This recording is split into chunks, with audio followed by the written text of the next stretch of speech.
Hi. Before I go on to the subject that I really wanted to talk to all of you about this morning, I wanted to show you the latest that had been happening in the saga of the renovation of Playhouse 22. Right behind me is the new building that has just been finished. And over to my left, you will see that the Masons, MTT Corporation, super Masons by the way, are working on the pilings that will support the roof for the lounge of Playhouse 22. Now, the brick that you see is really well-used brick. In fact, I have one of them in my hand.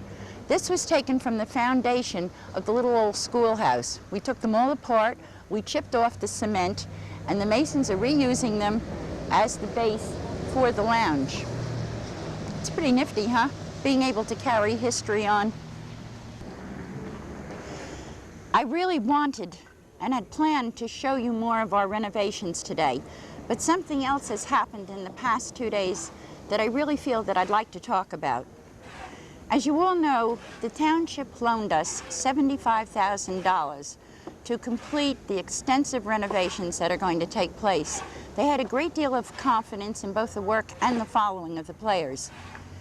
Now, $75,000 may sound like a lot of money, but with today's prices, in order to finish, we're going right down to the wire. We cannot afford at any moment to have anything unforeseen happen. And unfortunately, the unforeseen has happened. 2 days ago, our electrician went into the storage building, which by the way we affectionately call the barn, to get our lighting control panel. It had vanished. Obviously stolen, or as I really would prefer to think of, borrowed. In appearance, it resembles a long, black, thin suitcase. It could easily be mistaken for an electric keyboard piano or maybe a synthesizer. That is until you open up the lid. It really is of no use to anyone except to us.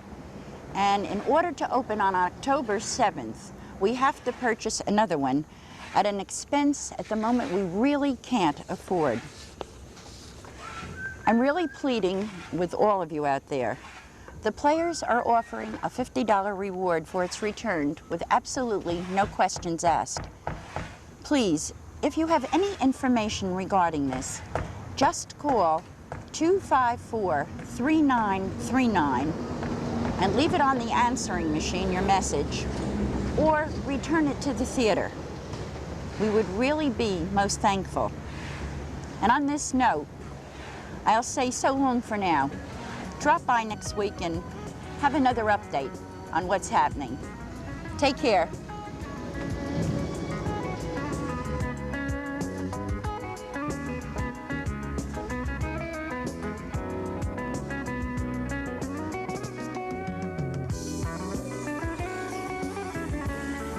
How do you do?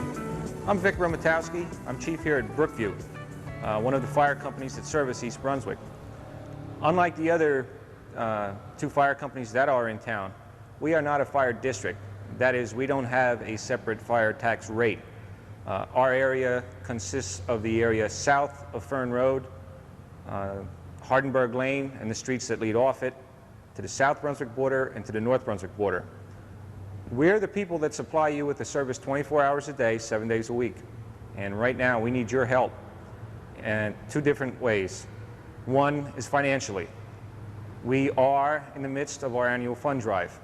By not having a fire tax per se, we have to raise our operating capital through tax deductible donations by the people in our area.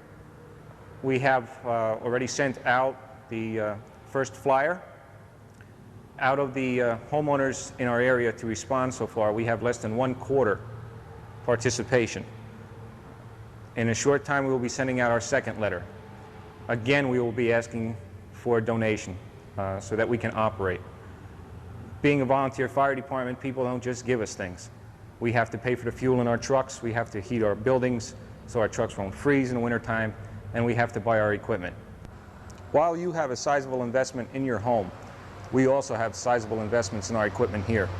A fire line pumper such as this one here now costs us about $100,000. Granted, we don't replace it every year, but for $100,000, we also have to take out mortgages and make payments on our equipment. Items such as a fireman's coat now goes for around $200. A helmet is $100. A pair of boots is $100. All of these things get worn out in time and they have to be replaced.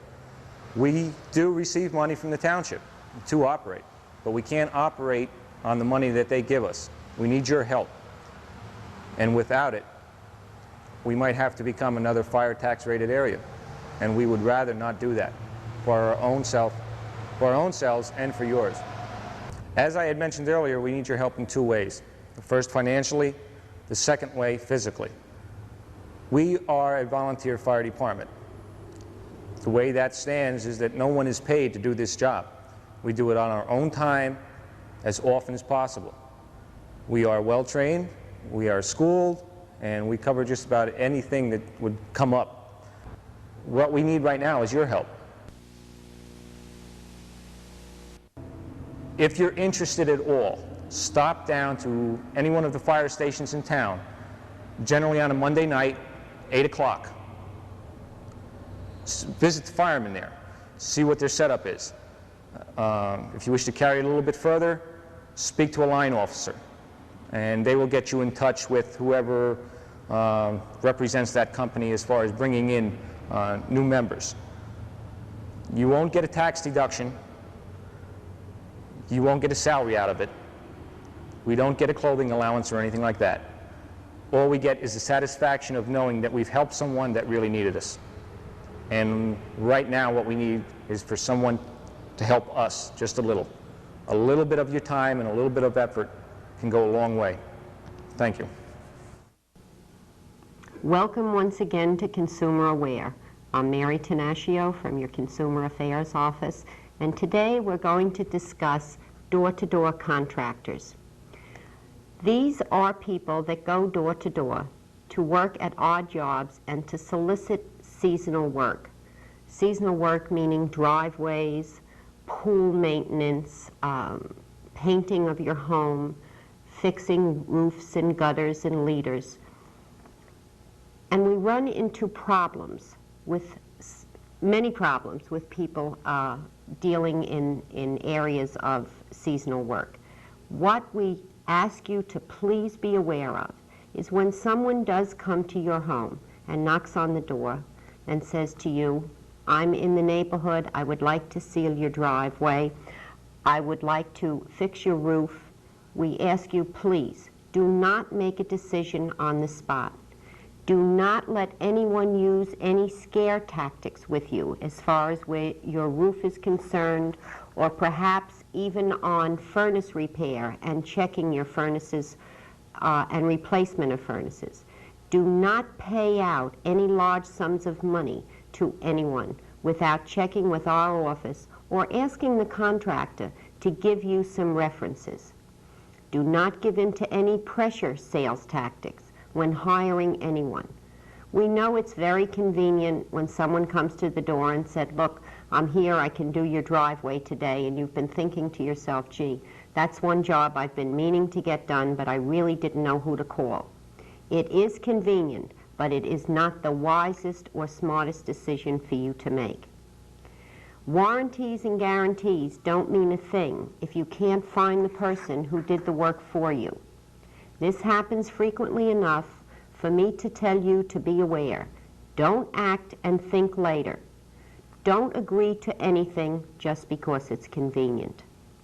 I urge you to check first with the Consumer Affairs Office and/or references that this contractor might give to you. Get an address, just not a phone number. And please, give it some thought.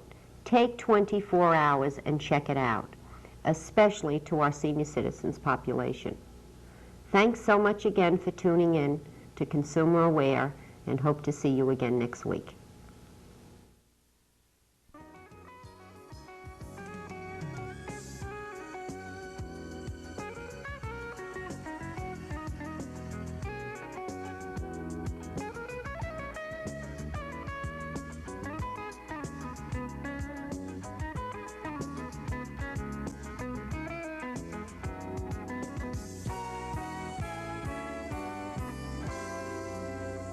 The Kiwanis Club of East Brunswick will present its 20th annual Historic Auto Festival on Sunday, September 12, 1982, from noon to 4 p.m.